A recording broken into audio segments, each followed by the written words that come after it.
And there you go. Danielle's taking care of us. So welcome, everyone. I am Jennifer Bridge. I'm the president-elect. I'm an extension agent for Family and Consumer Science in Brandenburg, Kentucky, Meade County, just below Louisville on the Ohio River. So it's been rainy here today, and I went outside and I thought my hair could go in 500 directions. So anyway, yes, I am speaking. Can everyone else hear me?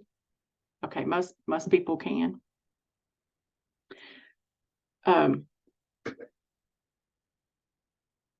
Okay, might try a different audio source.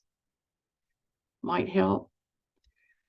Okay. Again, welcome. We're glad you're here. This is kind of a new little adventure. I was so used to writing a quick little newsletter contribution when I was on the board, and it's like, do you mean I don't have to do that as president-elect? And they're like, no, you don't have to do that. And I thought, well, I'm already doing it, so let me just do something about leadership. So I started with that, and then just kind of threw it out there that, hey, would you be interested in? And several people responded back, oh, we would love to do a book club. So that's how this came about. And hopefully, if you haven't had a chance to read the book yet, you do have the book, and we'll be reading the book.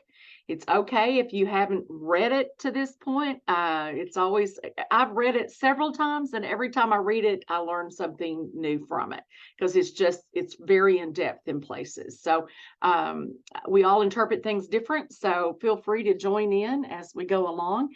Mindy McCulley, our tech person from Kentucky, is here with me. She's also chair of the marketing committee for under public affairs under Chris, and she's going to be working with me today because I'm kind of technologically challenged. I'll just be vulnerable about that. I'm not the best, but at the same time, I can maneuver a little bit. Although I laughed and said I probably need to take just a beginning computer class to see if I can learn some things, but I'm not hardly that bad. But Mindy, if you'll just hit to the next slide. We are going to do some minty. So if you haven't minted yet, if you'll just get your phone out if you have one available, and we are going to do just a little bit of a poll as we go along.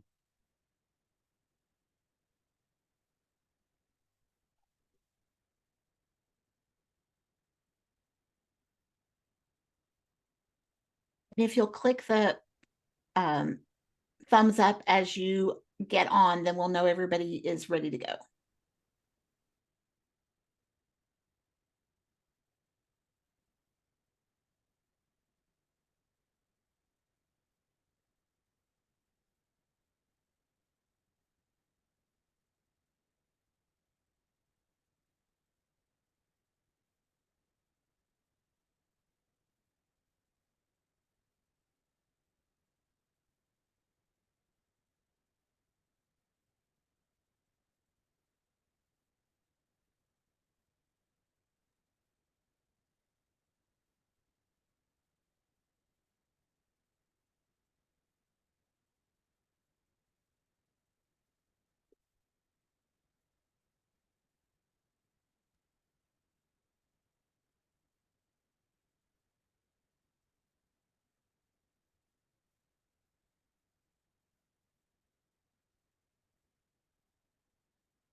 Okay, we're getting close.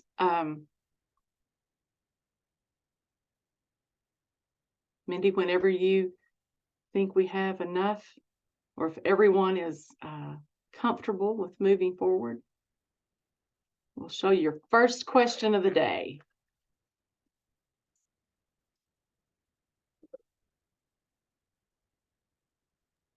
We're at 24. We have 32, so I think we're pretty close. Okay. We'll wait just another minute or two. I've put the code in the chat in case anybody is still trying to get on. And it's also at the top of the screen. Yeah.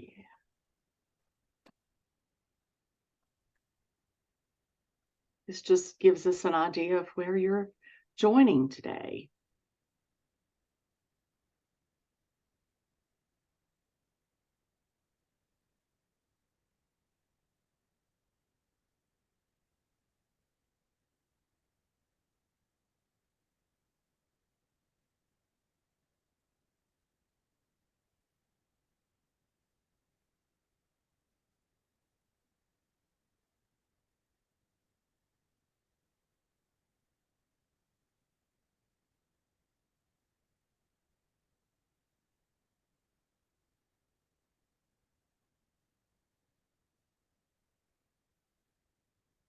I know the time zones can get a little bit, the people that I probably feel the most sorry for are the 2024 annual session committee, because when we meet on Mondays prior to the board meeting at noon, it is 7 a.m. at their time, but they're on there ready to go. And I just always like, whew, I'm not a morning person. So if it were 7 o'clock at night, I'd be full steam ahead. You know, even at 11, I'd be full steam ahead. So, but not a morning person. So guess I need to switch my time. So when we go to Tucson, we'll be ready to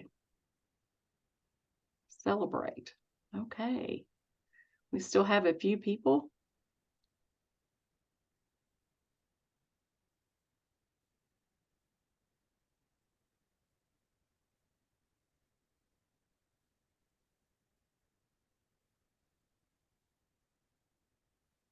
Hopefully I think we had 70, I don't know, Danielle told me, I think 70 some sign up for book club, which I think is pretty good for a first attempt. And we are recording it. So for those that missed the first one, they can go through and listen to it. I love that we catalog things and have things for back reference if we need to. That's just always helpful to be able to go back. So how many of you read the introduction? Did you read the note from Renee? If you did, if you haven't, go through and read that. I read that and I'm thinking, well, I get a little nervous before I speak to a large group. But I don't think I've ever been to the point that I thought I was going to just throw up or just pass out or just totally lose it.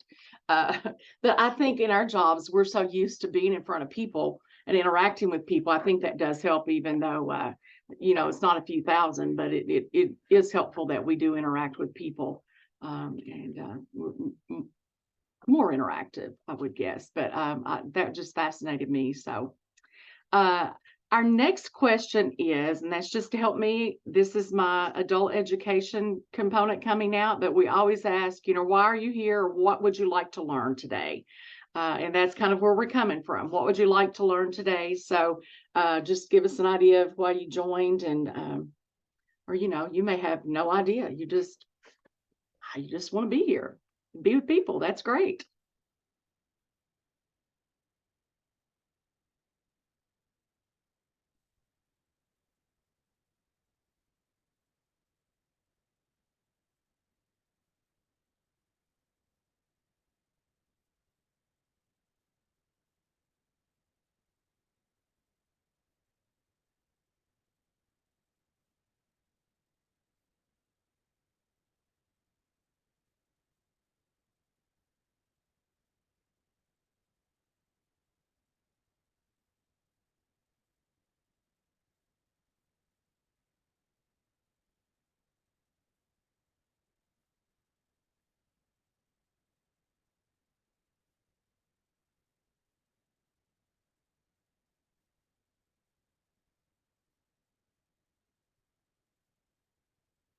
I think most people, looks like professional growth is the dominant one, and that's great. That's why, yeah, I just love it. How many of you participated in a book club, an online book club before, or even just a in-person book club? Do you like doing that? I've always been online. I would try to do in person at our local library, and things would fall through. So I'd read the book, but I would never get to go do the discussion. So in Kentucky, we have Big Blue Book Club. And I think they're on their 8th book that we've been doing. I haven't participated in all of them, but they've been able to bring in some of the authors at the very end and to give you that totally different perspective. So it's always neat to network and do that. And it's a really good way, if you don't have travel funds, that you can still interact with people all across the country and all across those states that you saw and those affiliates to learn about different things, and we'll learn from each other. There will be an opportunity in here. If you want to speak, you can. With anything, if you do not want to speak, you do not have to. And some things we'll ask you to take little notes on, and it's just for your internal growth. So what stands in the way of you fully engaging in this book club or with any type meeting? I mean, they're all different situations, but there's usually a common theme. that you're like, oh, I'm afraid, or and I wouldn't say not vulnerable enough. You're afraid that if you speak up, someone's going to make fun of you or whatever. So, what are your permission slips that you're going to give yourself today so you can be fully engaged in this conversation? And that's just a quick type in, and then we'll start looking at responses.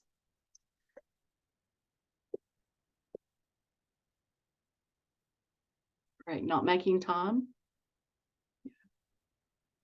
Have a lot to do. Yes, we all have a lot to do. Yeah, no judgment today. Someone says something totally off the wall. Yeah, it's okay. There's a phrase in here that, and I'll have to look it up because I had not heard that before. And that was the dirty yes. Had anyone else heard of the dirty yes? I had not heard of that until I read it in this book, and it says that's when you say yes to your face and no behind their back. So they'll tell you yes, but then behind your back, they're like, I don't know why she even bothered to ask me, or, blah, blah, blah. And you've probably experienced that at some point. If you've worked with people, you've probably experienced that. So I had just never heard it called the dirty yes. I used to have a lady that we would be in a meeting, and she was one of my volunteers. And she would sit there and not say anything. And as quick as she got home, I knew it about noon. Kept phone to ring. It was her. And she would tell me everything she thought was wrong with the meeting. And I'm like, can't do a thing about it. Don't have a vote, but please next time bring it up. And we finally just knew that was going to be the behavior. Because some people, it is a vulnerable thing to bring up an idea and somebody shoot you down. Okay. Leadership growth. It's okay if you fall behind. That's right. If you haven't read it, that's okay. We just want to be together and learn together. And the listening part. I love the listening. There's a phrase in here also that I need to find it. It's listen with the same passion that you want someone else to listen to you. That to me, that's very deep, because I think most of us, not all of us, because we have some excellent listeners on here, but most of us, we are trying to think of the response to the person. So when we're in a vulnerable situation and we're in a situation that someone's really expressing how they feel, and it's taken them a lot to get to that point that they've said, oh, yeah, let me tell you how I really think about this situation. So if you're not listening to them and you're trying to think of how you're going to respond, and that's either a defense mechanism or that's how you're going to respond to help them. I know sometimes I want to respond to help that person, to make that person feel more comfortable. And that's not always the best thing to do. So it's you listen to understand and hope that they would listen to you the same way. Mindset changes. Oh my goodness. That's a biggie, a real big one. New experience, do what you can, be vulnerable, listen, grow, talk. It's great. Thank you all so much that you've given yourself permission um, um, to add what you've added. Okay. Mindy. So we're going to do a thing we call container building. And these are the notes that you're going to make yourself. And I want you to take just a few minutes to write down these three questions, the answers to these. What do you need to do to show up and do the work? And we're all different, so there's not going to be a correct answer. But if you'll take a few minutes just to go through here and answer these three questions, then we'll do just a quick sharing session afterwards. And it's really important that you all have this opportunity because that's how we learn. We learn from each other. You don't listen to me talk for the next few minutes. So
We'll give you a couple more minutes.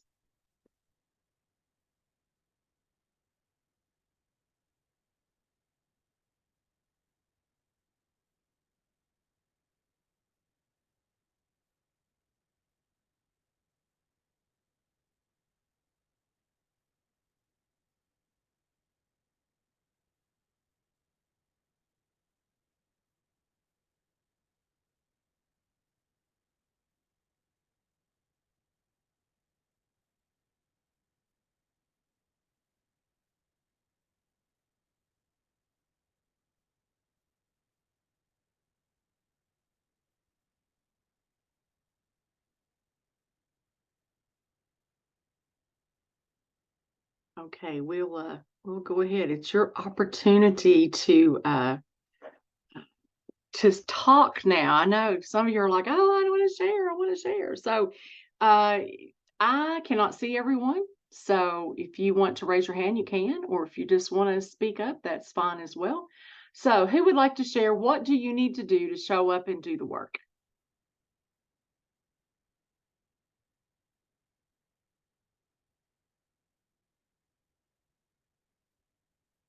I'll go. Okay. I wrote a supportive team or group that assumes the best first. It's a great one. Did you hear that? They assume the best from the beginning. It's positive.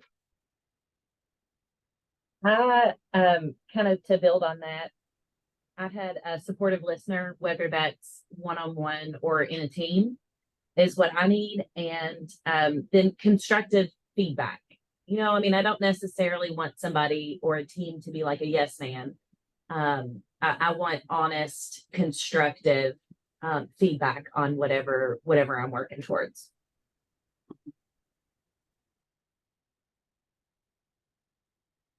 Anyone else? Prioritization. I'm sorry, Christine, I didn't hear that. Okay, prioritization, like Yes. making sure that what it is that you're working on is at that, top of the list, not getting distracted by some of those little things. Yes. The phone ringing, people coming to your door. Today I was working on something and, our maintenance guy said, can I go into your closet and change the light? And I thought, I don't need this today. It's been out for 3 months, but it's okay. It just happens. It's our jobs. It's how things happen. So, okay. Anyone else? Knowing I'm helping people, or that feeling that people appreciate that they know that I've reached out and tried to help. Sure. Yep. I love that one. Mhm. I like. I think that's the heart of who we are, our helpers. As a profession, the majority of us are helpers. So, anyone else? I have one. Okay. Time to organize thoughts and ideas. The time and the space to organize my thoughts and ideas. Yes. Absolutely. I had that too, Christine. I had my prep work. I've got to have my ducks in a row. Mm-hmm.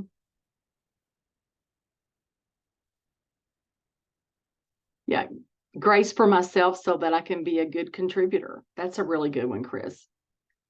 Yeah. Making time in that busy, crazy schedule of ours, that we show up truly ourselves, that we're there, open-minded, ready to go, and we have to give ourselves permission to do that. And sometimes we have to say, I'm shutting the door. Don't knock on the door unless it's really, really important. And that's hard sometimes. For me, that's difficult sometimes because I want to be accessible. I mean, I just had to turn down a phone call. So no, I had to focus. I have to do this. I will call them back unless it's an emergency. And it wasn't. They said, that's fine.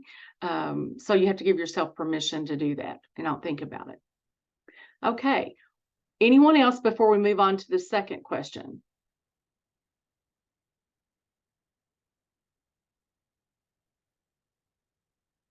What will get in the way of you showing up and doing the work?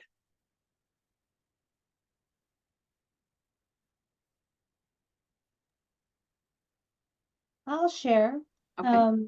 For me, it's procrastination and or overcommitment. Yes.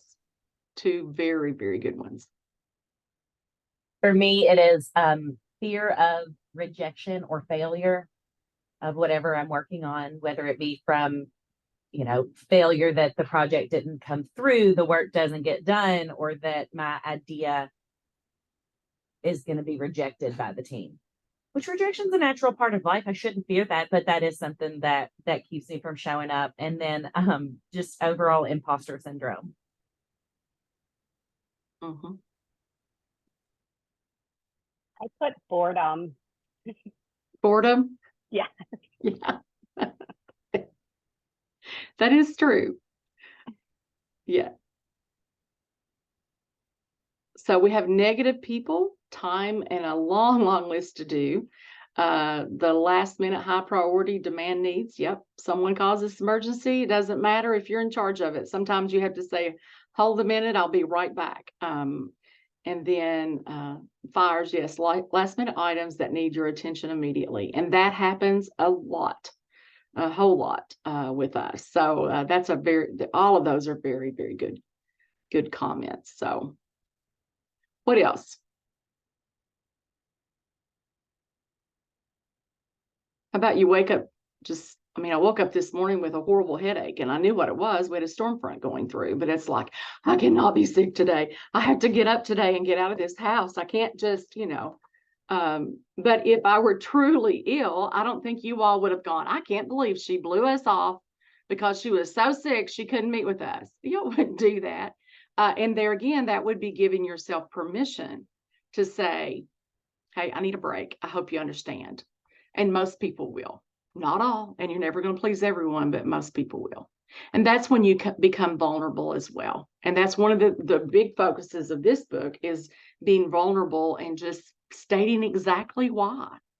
Not trying to say, I'm this super person and I can handle it all. And being able to say, hey, I have so much on my plate at home right now. I need to take a break from some of my work things. But catch me next time and I will be I'm willing to help either way I can. So, and then to you all, what does support look like?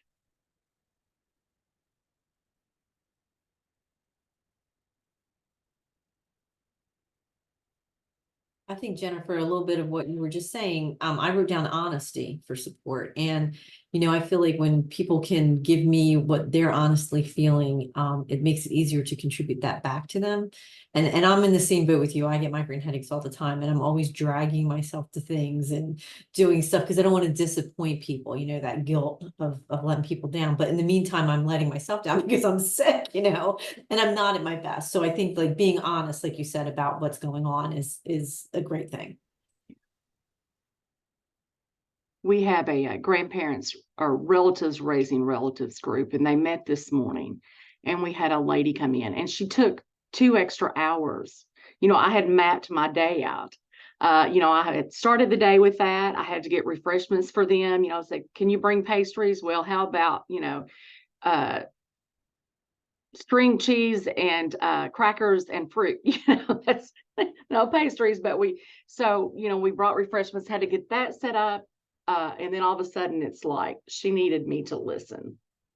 So for 2 extra hours, I listened because she was in crisis at that point. So, you do what you need to do and you stay there. And I would have stayed there all day if I needed to with her because that's what we do.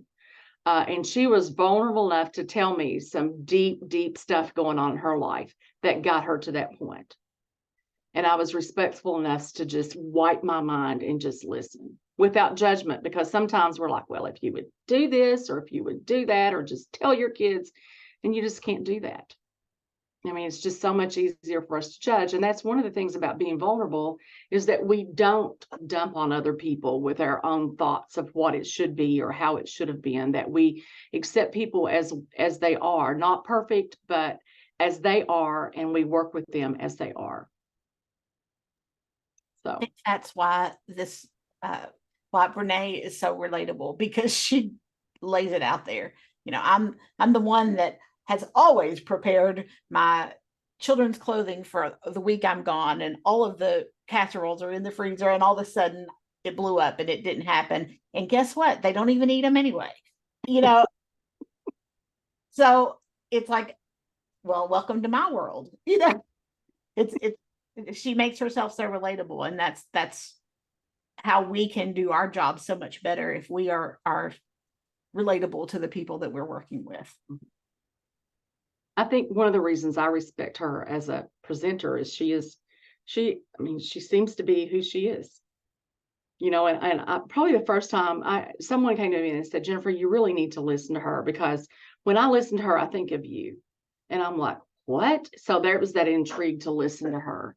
And for those of you that know me, know that when I get really, really worked up, and some of you understand what I'm getting ready to say, you know, I might say a bad word, like, I'm like, that damn what, because if it's really, really intense, because it's coming out. It's not that I normally talk that way, because I don't, but sometimes. And so when I first listened to her, it was with, she was at the National Cathedral doing a presentation.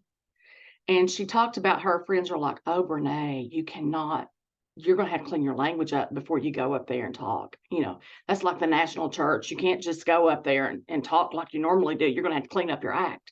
And you know, and she did, but it's like, she is who she is, and she's going to say what she thinks, and she's going to be very honest and brutal about it.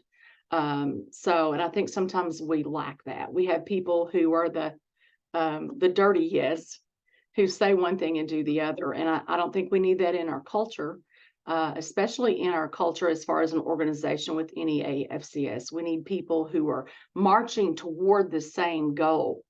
And we're all invested in a positive way to make our professions better, to help others around us professionally become a better professional.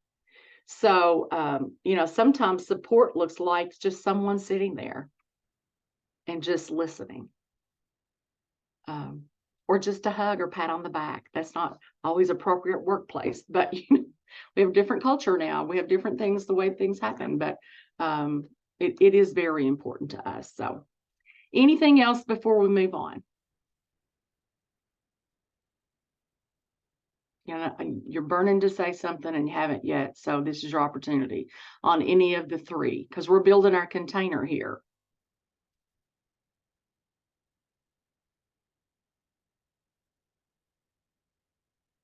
Okay.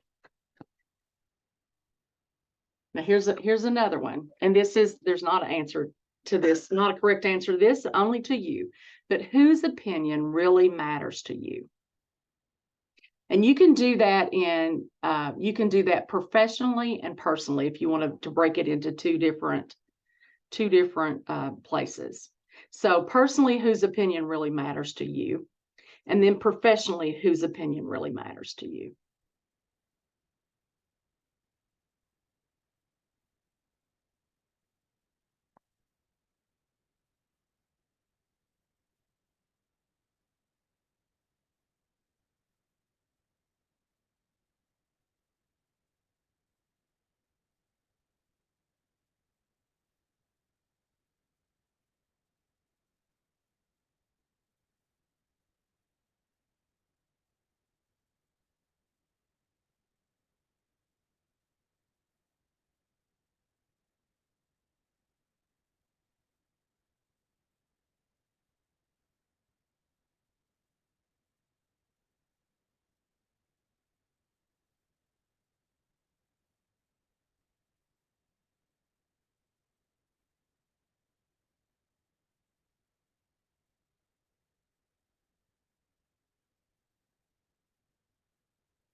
Great answers. Your mom, your program leader, your spouse, for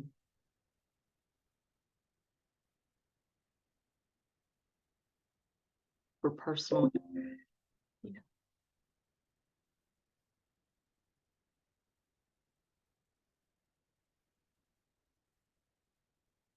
I'll share a quick story with you because it's a pivotal point in my career, and it was so incidental. But I was asked I was in a leadership position within our association here in Kentucky, and we had a new director of extension, I'll call him, and he was from Texas, and he wore boots, and he talked slow, and he carried a big stick. And we were going through a really rough time here in Kentucky, and we were in a meeting with him and the dean, and he was known for just cutting you off at your knees real quick. And when you look back, that was the leadership style that he was taught, because that was when that's what you did. You know, you came in, you were the boss, you made sure everything was taken care of, and we were discussing an issue with funding. And one of the other administrators had made a comment to a group of us. And when I asked him, you know, it's my understanding you're going to do a payout because if you get rid of a lot of the older employees, you can give the younger ones more money, which we were not. I mean, I was a young employee, but I thought that was just horrible because I looked at it from experience. I mean, my goodness, if my mentors went, what was I going to do? And he had already just totally verbally mutilated one of the nicest people that we had in our organization. And it kind of ticked me off a little bit. I mean, I was just a little bit ticked at it. So he looked at me and he goes, "Now, Jennifer, you know that no one said that." And I was just like, oh my goodness. And before I even thought, which gets me in trouble sometimes, but I said, I think I know what I heard, and there's others here that heard the same thing. And he didn't say anything. And after about 3 or 4 minutes, he got up and walked out of the room. And the dean was there. And I looked over at the dean, and the dean was just like blank expression. So after it was over, I mean, he did step back in and he said, you know, "Hey, something's came up. I've got to leave." I went over to the dean. I said, "I am so sorry." And he started laughing. He goes, "You have made my day because you said what everyone else wanted to, but everyone was afraid to." And I'll tell you what, from that point on, every time I saw this administrator, I could walk in a room, we'd make eye contact. He always acknowledged me and walked to me and carried on a conversation and asked how I was and how things were going. And, you know, that was my naivety when I was younger. Okay. But it really it attacked me personally. I felt it attacked my integrity that I would say something that wasn't true. So I learned a really valuable lesson that day, that sometimes you need to speak up, because not speaking up doesn't bring about change. But it's a fine art of hitting it correctly. I say some people can't handle it. Other people grow from it, but some people can't. But that's what it's kind of, you know, whose opinion really matters to you. I mean, I have some coworkers, I could care less if they agree with what I agree with. I mean, that's just the reality of it. And others, it does matter. So I think that you need to, God, absolutely. In my spiritual base, it's like, okay, am I doing what is best for man and for me and for everyone around me? So that's a good one, Carla. So whose opinion really matters to you? And what are you going to do in the process to either work with that person, or if it doesn't matter to you, are you letting them hold you back from growing professionally, or not going on a different journey that you really want to because you're afraid you'll disappoint them? And I think we do that sometimes. We worry so much about what other people think of us that we don't blossom and grow as we should. So, okay. So y'all written down whose opinion matters to you, and then that's what you're going to work on. You're going to fine tooth that. How many of you rumble in your office? And if I say rumble, that means you've read the book. You understand what I'm saying. A few of you rumble in your office. Yeah, we have staff meetings in our office, and occasionally we rumble. But yeah, we have staff meetings every week, and it makes a big difference in our office because it's communication and it's open communication. And it really does help. So a rumble is a discussion, conversation, or meeting defined by commitment to lean into vulnerability, to stay curious and generous, to stick with the messy middle of problem identification and solving, to take a break and circle back when necessary, to be fearless in owning our parts, and as psychologist Harriet Lear teaches, to listen with the same passion with which we want to be heard. So sometimes hard, difficult conversations have to take place in order for an organization to grow.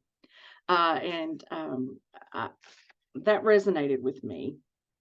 It really did. And then the other one, sometimes that we have what we call our yes people. It's the people who are nice and polite. They're going to be, oh yes, that will work. And when in the back of their mind, they're going, there's not a snowball's chance that that's ever going to, but they're going to be nice about it, because they're going to be the yes people that, they're just going to go along, and they put them in positions. And I always say, I look at the strength of a leadership in any organization based on the people that they promote and how they encourage people. And if it's always you surround yourself with people who are going to tell you what you want to hear instead of what you should hear, it impacts the organization. And as leaders, we need to be willing to be vulnerable enough to say, hey, I know it's not a popular belief, but I think for the growth of this organization, we need to be doing such and such. And right now in NEAFCS, we're looking for honest feedback, honest answers, because we're doing a strategic plan for the next 4 years. So we're going to put this strategic plan in place, but are we doing what we normally do? Or are we going in a direction that we really need to be going, even though it may be a little bit challenging for us and it may be change for us? Are we truly going where we need to? And as members, are we having a part of that input into the organization when they're asking? I think that any of you, and I know there's some national officers on here, reach out to Danielle at the national office or any of the national board and tell us what you think. Give us some really good ideas and feedback on what we need to be doing as a board, so that we're not just saying, yes, let's just do what we've always done. Yes, it'll all work out, because it's not. We're changing, our organization's changing, and we need to be willing to step up and say, hey, we need to take a look at this. So there's several different handouts on that website. How many of you have visited the hub? Did you go to the hub and download your how many of you took your little assessment there? Yeah, it's interesting. I looked at mine and I thought, well, my goodness, why don't you just go ahead and just, do you not have any thought? Do you just, no, vulnerable. I scored pretty high in that one. But I would not have scored that high earlier in my career. I think that comes with experience. Experience and deciding whose opinion really matters. So I think if you took the assessment today and you took the assessment 4 years from now, I'm not so sure it would be the same thing. If you've already blown it out of the water and you're really good at and meeting all those goals, then you're there. But I've taken it 3 times and I've had a different answer. And sometimes it's actually less than what it was at other times. And it's based on what has happened before I took the assessment, because things change. Sometimes you're just like, oh yeah, we can just breeze through this real quick. And other times it's like, no, slow down and really answer that truthfully. How are you truthfully? So, okay. We're getting closer on time, and I think we have one more. Oh, this is clear as kind. So we're getting closer. But there's what stand in your way becomes the way. And I never thought about that, but it's like, yeah, if we need to change and we're not changing, then it becomes our reality. It's the way it truly is. So it's like, we avoid tough conversations, including giving honest and productive feedback. Now, I've had, and you probably can go, well, I can think of a time. We talked about this last week in something. We were talking about our best supervisors and ones that really damaged us as professionals, and that happens occasionally. And we had one she was just jealous. She was so jealous, and in that jealousy, she held us back as young professionals. And none of us had really talked about that till last week, and we were at a table, and it's like, well, she told me, and we're like, really? I mean, we knew we had a coworker who was getting ready to finish her PhD, and she wouldn't approve her time to take off to do it because she didn't want her to get her PhD before she finished hers. So there are supervisors that way. I mean, that's just the reality of it. So it's like, how do we give that honest, productive feedback to say, hey, this isn't working? And I would say, did you fill out the evaluation form when you had an opportunity to do it anonymously?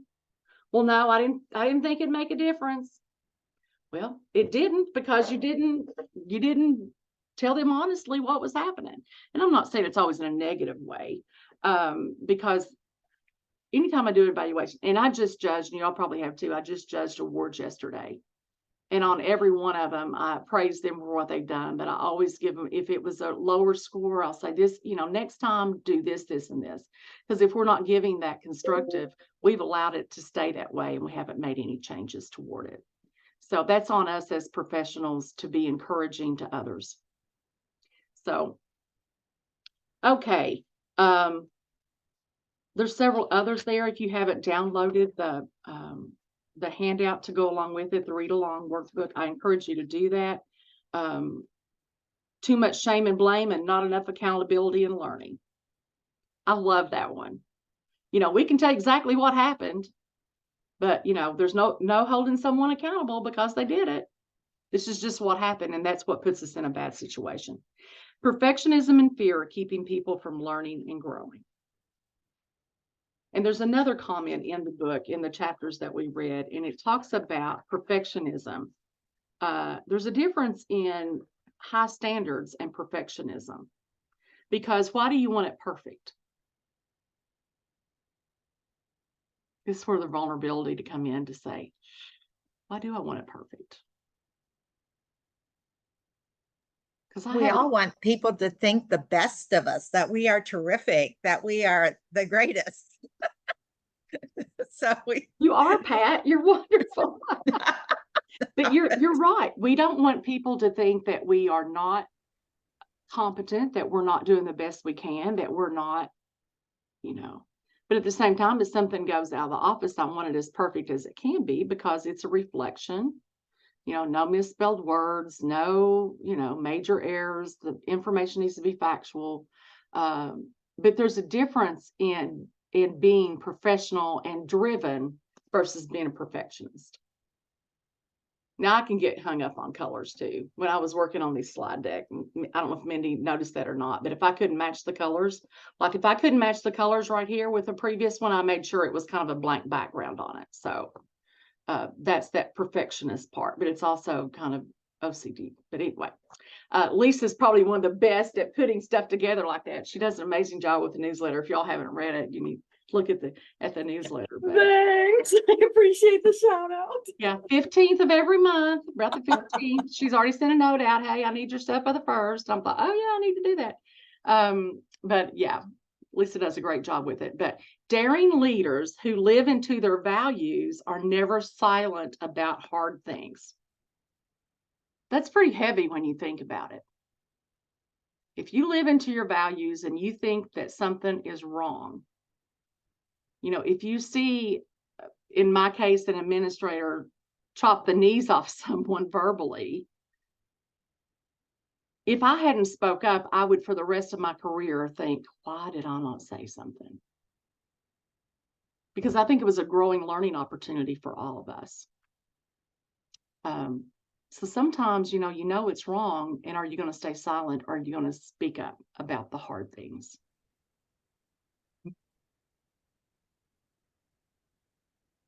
Well, Jennifer, I would say that's probably affecting your environment too.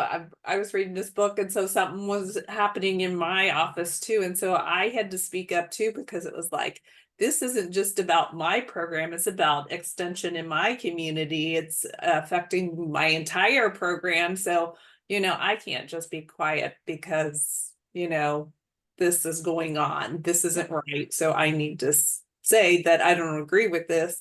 I need to address this. So And that kind of goes back to that rumbling. You've spoken up, you've talked about it. Sometimes you need to come back and say, okay, let's walk away from it, think about it, and let's come back to it again. Because if it truly means something, then you're going to invest your time in it. So thanks, Marcia, for sharing that, because it's hard sometimes. I have and Natalie knows this. Natalie works close to me, and she's seen us interact. I have an A&R agent that we worked about the same amount of time. We both have about 35 years in. I say he's a pessimist. He says he's a realist. And then I'm too optimistic that I need to get more realist. But we work pretty well together because we bounce off each other all the time, and we can totally dissect a situation pretty good. And at the end of the day, he goes, you're going to still do what you want to. And I'm like, well, yeah, it's the right thing to do. I think that's what we need to do. As long as I'm doing it, it's okay. So, but anyway, any other comments or questions as we wrap up on this? I know it's hard to sit and listen, but you all have done a great job interacting and typing in the side points. And I appreciate you being here. If you want to go to the next slide, Mindy, I think it's the last one. Our next session is on the 26th of March at 3:00. If you want to, we'll read part 1, Rumbling with Vulnerability, sections 2 and 3. That's pages 44 through 117.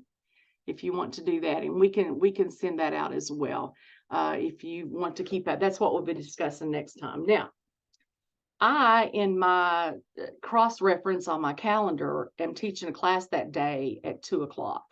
So if I looked really hairy, because I'll be in a different county. So if I look, because I'm teaching about herbs and spices and oils and vinegars, we just switch hats around here. You know how it is.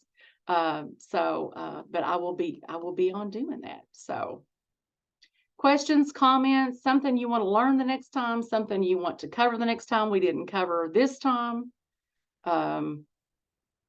Too long, too short? Did I ask too many questions? Did I not ask enough questions?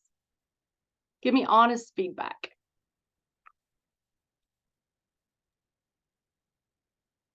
I think I'd like to hear a little more back and forth between participants. Like maybe a little more discussion with the questions to hear people's, maybe if somebody has a shared experience or so no, but otherwise, I mean, other than that, I think it was great. And it really helped me to think a little bit deeper, because I looked at the questions ahead of time. I printed the workbook off and looked at the questions ahead of time, but the discussion allowed me to think a little bit deeper as we were going. So I thought it was great. Listen, I'm really kind of proud that I kept my mouth shut and let you all think while you were working on stuff. Because I'm one of those that, it's like, if you need to make a motion, just make the motion. Let's move on down the road. Why do we have to sit here and wait for 10 seconds for somebody to decide? I tend to feel silence too. So I appreciate it letting us think ahead, but or giving us the time to think. But I think I would like to maybe discuss questions a little bit more. Sure. That's good. Okay. Thank you so much to everyone that attended. I really appreciate you joining in, and it's great to put faces with some names. Not that I'll remember your name later on if I see you in person, but I'll do the best I can. That's just, I can remember faces, but not the name. That's my I don't know. I've always been that way. Okay. You all have a great rest of the day and a good evening. And I will see you next month, if not before. Thank you all. Thanks, Jennifer.